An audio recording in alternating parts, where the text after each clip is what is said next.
Well, helping provide insight into Venezuela's election is Eduardo Gamarra. He's a professor at Florida International University, and he also serves as the director of the Latino Public Opinion Forum there. Eduardo, thanks so much for joining us. First, if Juan Guaido is out after this, who does the anti-Maduro camp abroad, including Washington, support in Venezuela?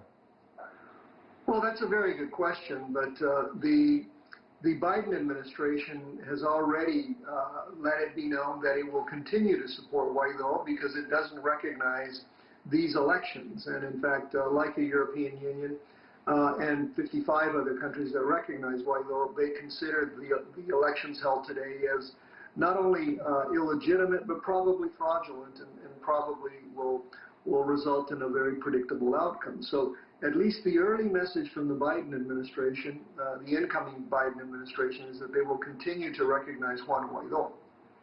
There were moments when it seemed like Maduro was going to lose control of the country when dozens of governments started recognizing Juan Guaido as the president of Venezuela. We should note Maduro still enjoys support from countries like Russia and China, which is no small thing. Still, what happened to that moment, to that momentum? Well, a lot has happened. One, I think the retrospective look will point out that the opposition itself has divided, that Mr. Guaido has had some serious problems maintaining unity in the opposition. There have also been some frustrated attempts at trying to achieve regime change. There's also, unfortunately, the promise of military action by certain elements within the Trump administration, including President Trump, that led to this idea that they could just simply wait this out until an American invasion materialized. Of course, it hasn't, and it won't. And all the while, not only has Venezuela continued to slide deep into one of the worst economic crises any country in the world has ever faced, but at the same time, and the paradox is at the very same time, Maduro has strengthened his grip over the country and has strengthened his grip also over sectors of the opposition. In fact, there is an opposition running candidates today, but it's an opposition created by the very government. So you'll see some reports saying, well, the opposition participated. Yes, but the opposition that participated are parties actually created by the very government itself.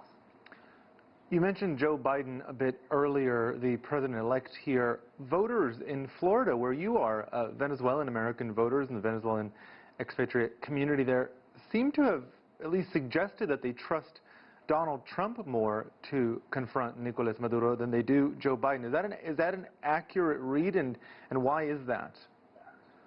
Well, it is an accurate read, although I would say that while more Venezuelans voted for the Republican candidate today, still roughly 50% of Venezuelans who are eligible to vote also supported the Democratic candidate. So it's a divided electorate.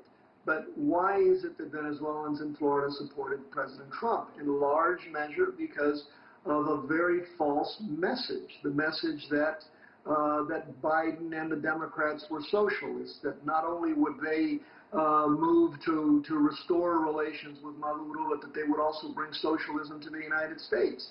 And it was a redundant message reinforced by President Trump, along with a whole series of other QAnon kinds of conspiracy theories.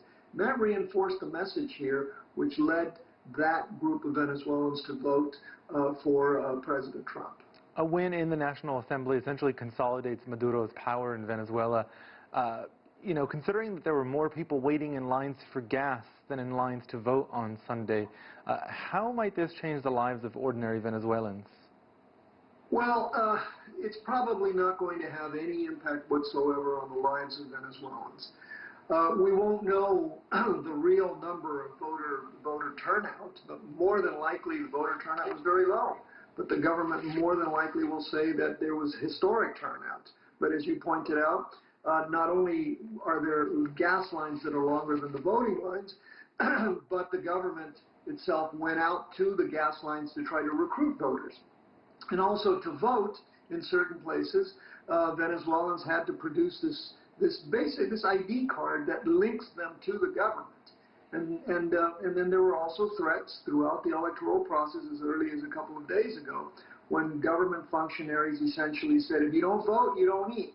Because to eat, you need to have this card, and you will need to demonstrate that you voted in order to access government-subsidized food.